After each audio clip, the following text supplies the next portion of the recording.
L'Union européenne ne viole donc pas directement le droit maritime, mais elle a créé et continue d'entretenir les conditions pour que la Libye le fasse. Depuis 2017, l'Europe a investi 87 millions d'euros dans le pays, notamment pour la formation des gardes-côtes et la création de sa zone SAR. L'Italie a également offert 6 patrouilleurs aux Libyens. Parmi ces navires figure notamment le patrouilleur 648, qu'on a retrouvé à plusieurs reprises en train de nuire à des opérations de sauvetage.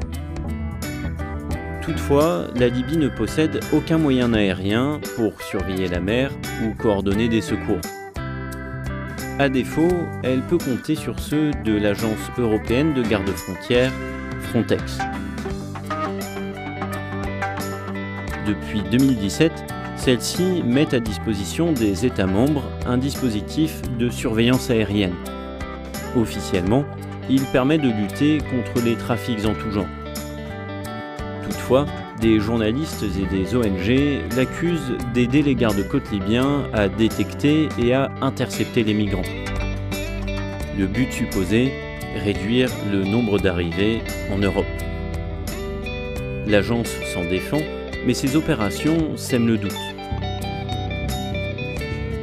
Sollicité par Le Monde, Frontex refuse de communiquer les données de vol de ses appareils.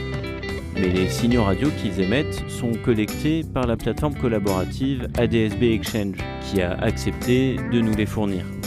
Nous avons ainsi pu reconstituer et analyser les trajectoires de vol du drone de Frontex, actif depuis juin 2021 et basé à Malte. S'il découvre une embarcation en détresse dans cette zone ou dans celle-ci, l'agence doit respectivement alerter le Centre de coordination des secours de Rome ou de Malte, qui rapatrieront vraisemblablement les rescapés en Europe. Mais s'il détecte une embarcation dans cette région, c'est le centre de Tripoli qui est contacté, et les rescapés sont ramenés en Libye.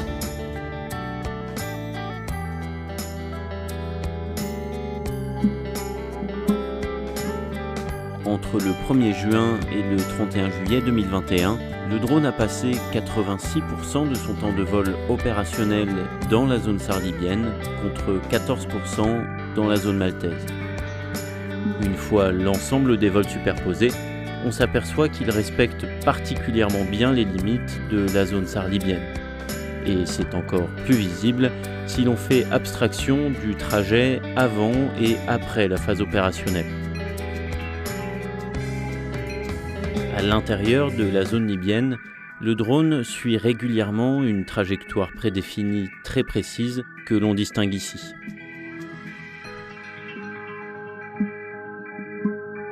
Sollicité, Frontex n'a pas souhaité commenter ces chiffres, mais précise que les plans de vol dépendent de l'analyse des risques et des renseignements concernant les activités illégales en cours dirigées vers les frontières européennes. Sur la même période, pourtant, dans ces 3 zones, l'ONG Alarm Phone a eu connaissance de 52 situations de détresse.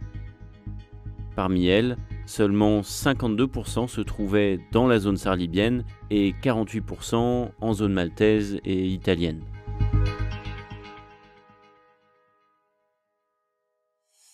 Au début de la collaboration entre l'Union européenne et la Libye en 2017, l'objectif annoncé était double. Améliorer la capacité des Libyens à contrôler leurs frontières et assurer des sauvetages vitaux en mer.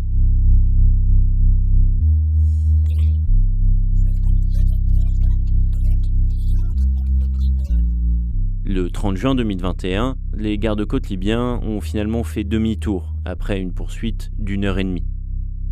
Les 63 migrants à bord sont parvenus à atteindre l'Italie sains et saufs. Mais c'est loin d'être toujours le cas. Entre 2017 et 2019, le nombre de morts chaque année en Méditerranée a certes chuté de 74%. Mais dans le même temps, le nombre de tentatives de traversée a lui diminué de 82%. Autrement dit, depuis l'implication des gardes-côtes libyens, soutenus et financés par l'Union européenne,